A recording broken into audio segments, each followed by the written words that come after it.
Boa noite. No vídeo de hoje eu tentarei fazer aqui um diagnóstico dos fracassos da esquerda, fracassos eleitorais e também capacidade de mobilização política nas últimas décadas, mas a partir de uma outra chave, de uma outra perspectiva.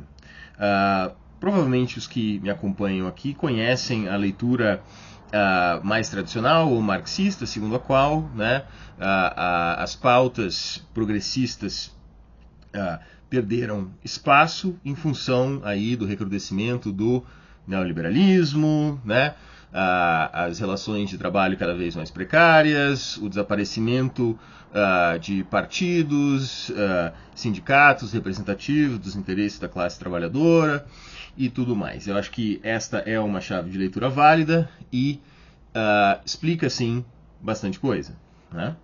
Porém, eu gostaria de focar aqui, como já o fiz em textos, né, na questão identitária, certo? Então, como também provavelmente os que me seguem aqui, me acompanham, sabem, né? Desde aí de mais ou menos maio de 68, né, para pegar uma data mais precisa, obviamente esses movimentos começaram antes, mas maio de 68 eu acho que é bem simbólico, né? Com as revoltas estudantis, movimentos de liberação da mulher, né? Pautas LGBT, etc. Então, desde, vamos dizer, faz mais ou menos 6 décadas que essas questões elas ganharam uma relevância muito forte, né? Elas estão no centro do debate, né? Das guerras, das cultural wars, aí, das guerras culturais, né? E qual que me parece é o problema? Obviamente, que isto fique claro desde o início, eu também já disse isso em textos, né? Aliás, quem quiser acompanhar os meus textos, acho que eu vou deixar o link aqui depois. Eu escrevo no Medium de vez em quando. Tem ali uns 20 textos que eu escrevi já publicados, em que eu basicamente trato das mesmas questões que eu trato aqui, tá? Mas bom, então qual que é o problema? Obviamente não é, como eu já disse em texto, que essas pautas tenham que tenha havido uma sensibilização para estas pautas, né? Pautas minoritárias como das mulheres, dos negros, dos indígenas, dos pessoas LGBT, tudo isso é positivo. As pessoas têm que ser incluídas e têm que ter seus direitos respeitados. Isso é evidente. Né? A questão é como trazer esse debate sem ser chato. Porque, e aqui é uma categoria bem ingênua, né? Parece que eu estou falando como uma criança aqui, mas eu acho que essa categoria, esse sentimento, né, da chatice, ele não deve ser ignorado politicamente, né? Então, como falar dessas coisas sem ser chato, né? Porque vamos elaborar, destrinchar um pouco o que eu quero dizer com isso, né? Quem participa aí de movimentos, movimento estudantil, partidos de esquerda, né? Ou enfim, fóruns de internet e tal,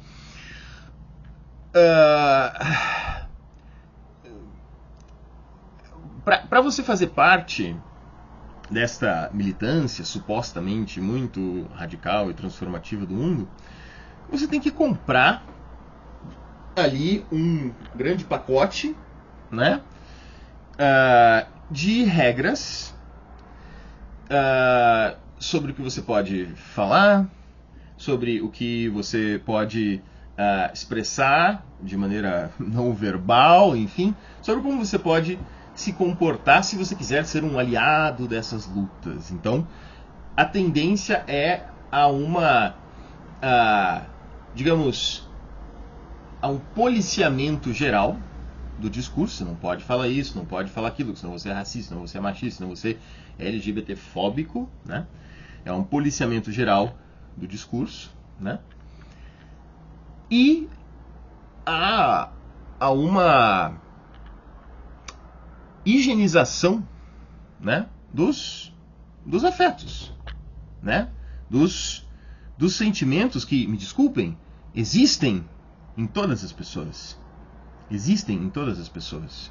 Esses sentimentos negativos em relação a minorias, em relação ao diferente, isto existe em todos. Tá? Negá-lo é uma grande besteira, uma grande cegueira, é uma grande, muitas vezes, falta de disposição de olhar para a podridão em si mesmo, né? E aí querer projetar tudo no outro, né? Mas isso existe em todos, tá? Que isso fique claro. Que isso fique claro.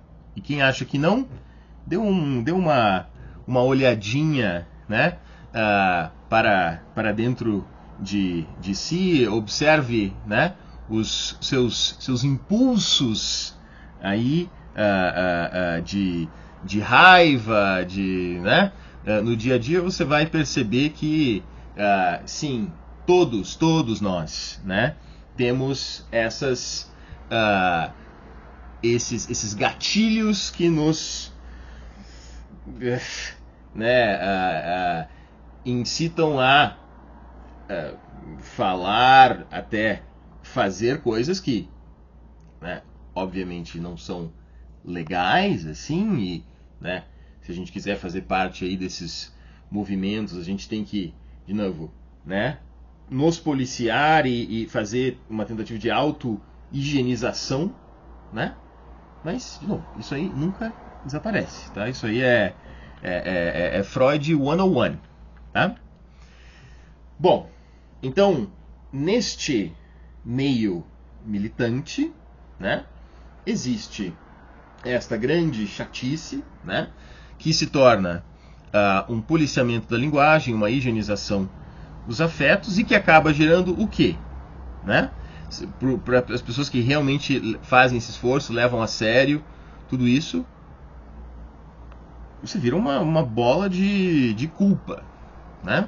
Você nunca, que isso essas são injunções do seu superego, né? De você, né, não de você ter que sempre usar o termo correto ali, e você nunca consegue, né, atender.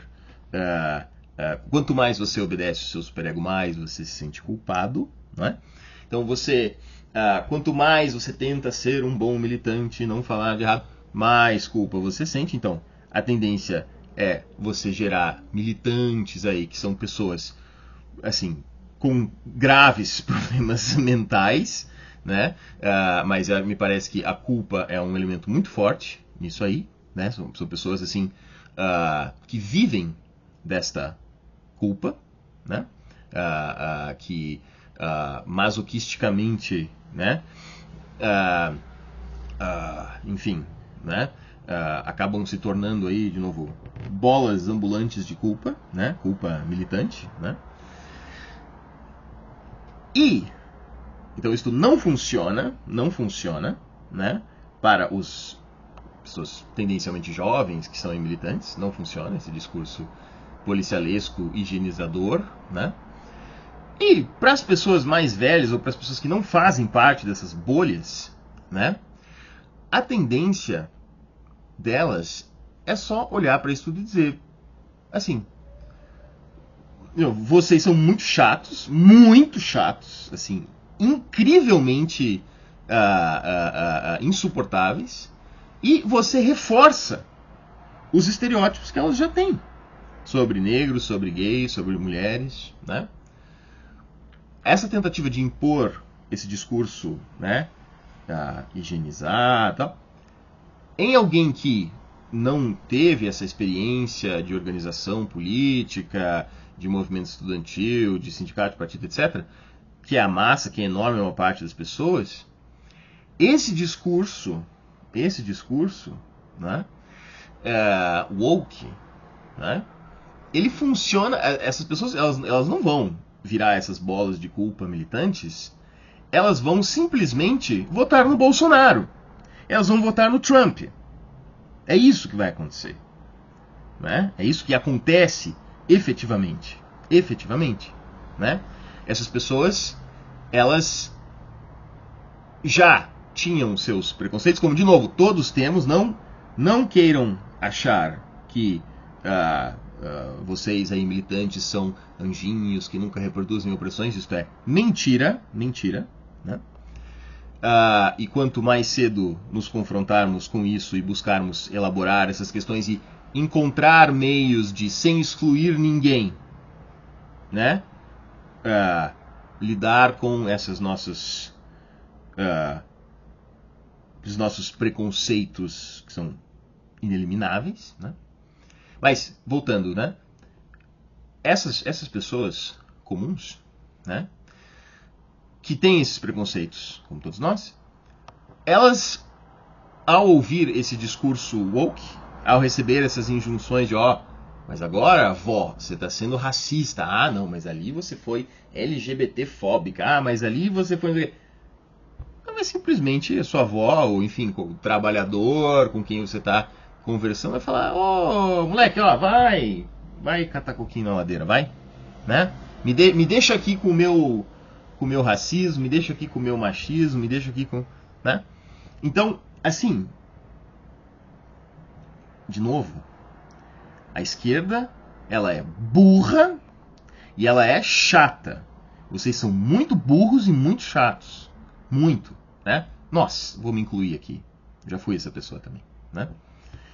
Então, assim, qualquer mobilização política, né, precisa ter qualquer esforço de mobilização política para construir uma sociedade mais justa, o comunismo, né, precisa levar essas coisas assim mais chãs, até mais assim, né, vulgares, não tem espaço nos grandes debates do marxismo, você falar, usar, sei lá, né, categorias como, chato, você tá sendo chato, cara. Isso não tem espaço, né, nesses debates, nessas grandes discussões, não. Estamos falando assim, é chato, mas estamos aqui na luta de classes, então é uma coisa séria, né? Você tem que sempre pensar na melhor maneira de combater a burguesia, e o povo trabalhador não quer saber, né, se a revolução é legal ou não. Você só tem que, né, chamar o povo trabalhador para resolver os grandes, trazer dignidade novamente e lutar contra a burguesia, blá blá blá blá blá blá. Assim, você não mobiliza as pessoas assim. Não mobiliza. E é por isso que a direita tem nadado de braçada. Tá? Todas as direitas. Desde a direita mais letrada, moderna, né, por exemplo aqui do Brasil, do MBL, até a direita mais brucutu, né, do Bolsonaro ou do Trump, né? E aqui uma vinheta para terminar esse vídeo, né? O Trump na primeira campanha dele, né, para presidente, era 2015, né? Ele foi eleito e assumiu a presidência em 2016. Mas na reta final dessa campanha, em 2015, ele deu uma entrevista para um programa chamado Access Hollywood. Era uma entrevista meio em off, assim. Então ele falou mais merda do que nunca, né? E vazou. Acabou vazando um áudio, um jornalista sacana lá vazou. E o áudio dizia, o Trump, entre outras coisas, né, num certo momento, o jornalista perguntou para ele como que era ser Donald Trump. Como que era ser rico e famoso como ele, né? E aí, vocês provavelmente já conhecem, né? Ficou uma frase que ficou famosa. Aí ele responde, né? It's great to be Trump because when you're rich and famous like me, you see a beautiful woman and you can just grab her by the pussy, né? Traduzindo aqui, é muito bom, né? Ser rico e famoso como eu, quando você vê ali uma mulher bonita, você pode pegá-la pela buceta, né? Então, assim, e aí, qual foi a reação, né, do Partido Democrata, né? Desse establishment nojento do Partido Democrata, né? Representado no momento ali pela Hillary Clinton. Foi dizer, peraí, ganhamos agora, tá ganho já, né? Olha só o absurdo que ele disse. As pessoas vão ouvir isso e hoje em dia você não pode dizer uma coisa dessa, um absurdo desse, né? Quem que votaria nele depois de ouvir isso, né? Bom, todos nós sabemos o desfecho da história. Donald Trump ganhou as eleições, né? E o basket of deplorables, o cesto de deploráveis, né? Como a Hillary Clinton chamava os eleitores do Trump, que eram pessoas naquela altura, né? Naquelas eleições, sobretudo trabalhadores ali brancos do meio oeste que tinham perdido os bons empregos industriais que eles tinham, eles ouvindo o Trump falar assim, os caras certamente deram risada, certamente o trabalhador que trabalha lá 12 horas na mina de carvão não está discutindo Angela Davis com o cara que está do lado dele, ele ouviu, falou, esse cara aí fala a nossa língua. Ele não é como eu, obviamente, mas eu gostaria de ser como ele, gostaria de ter tanto dinheiro como ele, e gostaria, por que não? Eu, de ver uma mulher bonita e... né? Então, isso não pode ser subestimado. Não pode ser subestimado. Na minha visão, o Trump ganhou, isso contribuiu, essa fala e outras contribuiu para que ele ganhasse as eleições. Ao contrário do que pensava esse establishment absolutamente mongoloide e covarde do Partido Democrata, né? Que até hoje está meio perdido, né? E diante aí das vitórias progressistas que têm acontecido, dos socialistas, da ala socialista, estão assim em pânico, meu Deus, né? O socialismo, o comunismo, os radicais voltaram, né? Então esses imbecis completos, né? Esses covardes e corruptos, né? Eles, né? Se assustam com essa, porque eles têm medo do povo, né? Eles têm medo das pessoas. E a nossa esquerda aqui também tem medo.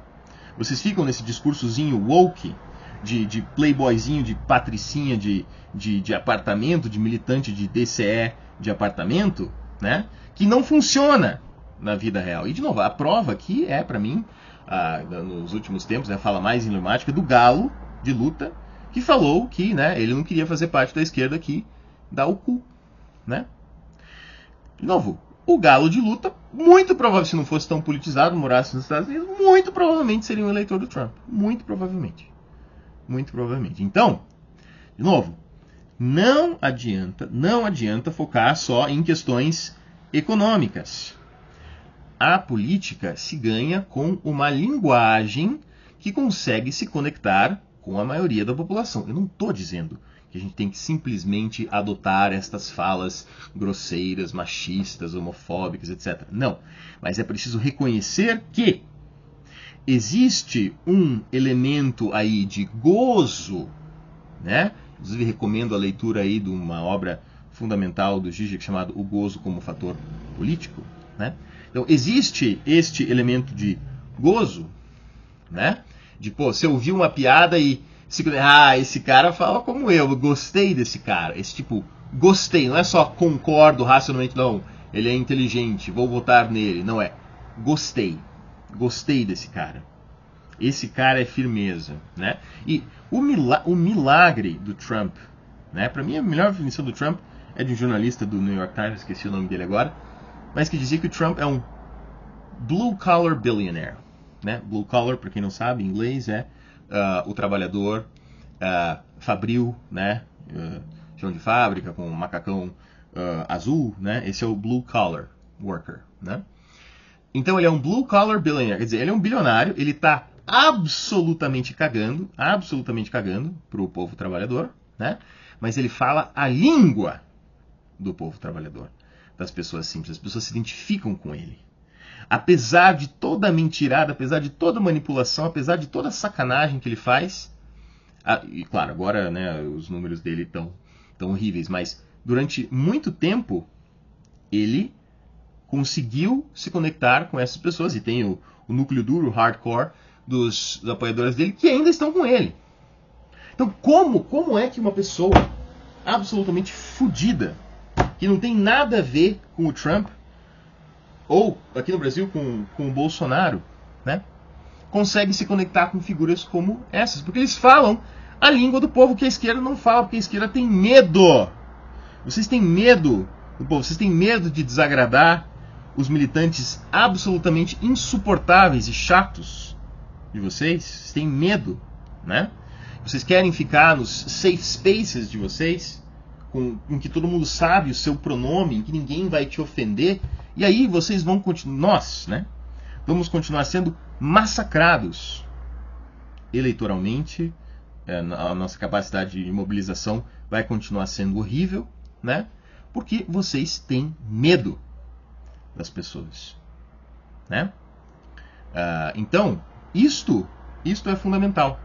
É preciso mudar as coisas neste nível para conseguir ser politicamente relevante e ter capacidade de falar com amplos segmentos da população e não só com o nosso, né, as pessoas ali do nosso cercadinho, né? Porque o que se cria é uma politização muito limitada. Se você não consegue se conectar com essas pessoas neste nível mais primordial, libidinal, né, não vai funcionar. Ou então você consegue se conectar nessa lógica do um contra o outro, dos periféricos contra os do asfalto, dos pobres contra os playboys, que é, de novo, não é política universal, é um identitarismo barato travestido de política verdadeira, né? Então é preciso mudar radicalmente o nosso discurso. É isto. Boa noite e até a próxima.